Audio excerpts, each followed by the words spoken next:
Hello and welcome back to the Sports Centre. So, Chelsea are officially champions of the world. Look, whatever we think about that competition, and I've shared some of my views on this channel. I think it'll be a long time before we really take it properly serious. But look, the competition is here to stay. There's no doubt about that. FIFA have put this competition out every 4 years in the footballing calendar, and it's here to stay. So it's only going to grow arms and legs. It's going to grow more popularity, more eyes and ears on it, and it's going to grow more merit and more substantiation within the sport.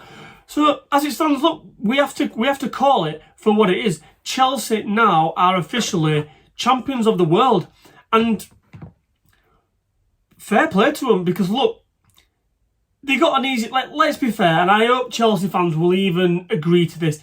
They got a decent ride. I've looked back, I hadn't really watched the competition up until the quarter-final, semi-final stages.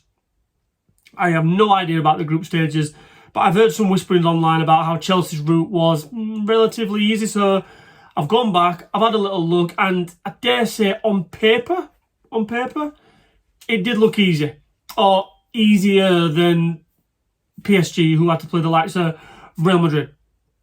But look, you can only play, there's that old saying, you can only beat the team that's in front of you. And Chelsea did that right up to the final. But what impressed me most was no one gave them a chance against PSG. Not a chance. And I didn't really think about it myself, but I watched the game with a bit of interest. I was looking forward to actually seeing how the Conference League champions fared against the Champions League champions, if you like, because if we're going on paper, you should say, well, it's a little bit of a mismatch. Chelsea, look, we all know Chelsea are a Conference League team. They've qualified for the Champions League, so they're there on merit. So they're a Champions League team.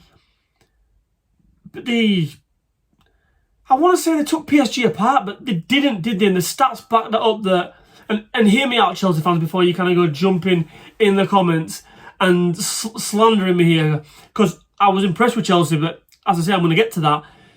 They didn't take them apart because the possession stats, I think Chelsea had 33% possession, but I rate that game plan.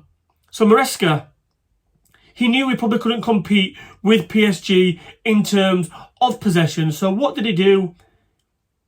He played the perfect game, because PSG, they hold a high line, a ridiculously high line all the time. They're always on the front foot. They're always pressing. Fullbacks are, I don't even want to say they're bombing on down the wings. Their fullbacks are everywhere. Their fullbacks are amazing, don't get me wrong, but they're everywhere on the pitch.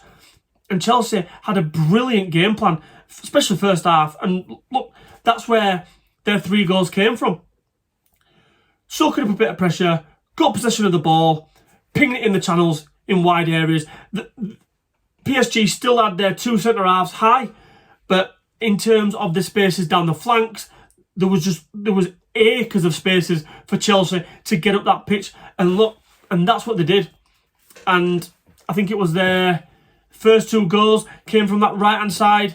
One of them was a cutback. And look, listen, Cole Palmer, he went through a bit of a sticky spell, shall we say, last season, but the boy's class. The boy is class. And it remains to be seen if he will stay at Chelsea if they don't start winning more silverware, because he could walk into pretty much any side, I want to say in the world, because, he'd struggle at the likes of Real Madrid and so forth. But in terms of Premier League, there's not many teams. I'm thinking like Liverpool, he'd have a fair crack in there. Man City, look at them at the moment. I dare say that they'd love to have Cole Palmer back in their ranks. And what I loved most about his finishes was just the cultured, the finesse. It was almost the finesse shot on FIFA, wasn't it? They just kind of bend it in there, hold the R2 button, I think it was back in the day, and just bend it into the far corner. And look, Donnarumma, he's a fucking giant. That guy's massive. He's a monster of a goalkeeper. And he wasn't getting anywhere near those strikes. And there was let off early doors because I think he had a chance early on in the game, didn't he? And he went again to kind of bend it into Donnarumma's right, and he put that one wide, but he had another 2 chances, and he wasn't missing them. And I think his second goal as well, where he just chucked a little feint in there, and I was like, oh, stop it. And it literally, I think the defender's still gone missing now. There's the centre search party out for him. It was beautiful, and the best thing was he didn't really have to do much. He was just kind of a little body shimmy, brought it back in on his left foot, and again, just the finish was just absolutely lovely. And João Pedro as well, which is a player that, if you've not seen before, I did a video on him last week, I think it was. Make sure you go check that out. I rate him. I really do rate him, and I think that a lot of teams, especially Premier League teams who need strikers, and I won't go into it, as I say, go watch the video if you care. But I reckon a lot of teams have slept on him. I really, really do. And for the price tag that Chelsea have got, I think it's 55 plus 5 million add-ons. Great business, great business. And look, Chelsea have got depth going forward now. And that leads me to Chelsea coming into the Premier League season. How are they going to fare against the likes of Liverpool, Man City and Arsenal, who I think we probably all can agree they're going to be the front runners for the title? I dare say you've got to throw Chelsea in that mix now a little bit. And look, hear me out. I don't think Chelsea will withstand the test of time in terms of a title challenge. I think they'll be right up there. I think they'll be competitive. And I dare say that the only thing which I think will let Chelsea down in the end, I don't think they've got that nous and experience at the back. I still think they're a bit light in terms of quality at the back. I think in terms of the midfield now, Caicedo, Enzo, I think he's coming into his own. He's showing that World Cup winner. Lavia's, I'm a big fan of Lavia. I was gutted when Liverpool missed out on him, to be fair. And then, we've seen the numbers that they've got on top. Although I was surprised, they've let the winger go to Arsenal, which I was surprised at. Madueke, I was very surprised at, to be fair, because I thought that he was one of Chelsea's better players last season. But yeah, I think up top into midfield and going forward, Chelsea are decent. I just think the back and the goalkeeper, and I think all Chelsea fans will be agreeing with me on this, their goalkeeper is not good enough. He had a decent-ish game yesterday, fair enough, but he's always got, I think he's always got an error in him. He's always looking to punch the ball. He doesn't look confident in terms of palming the ball away. It always seems to come back into the centre of the goal.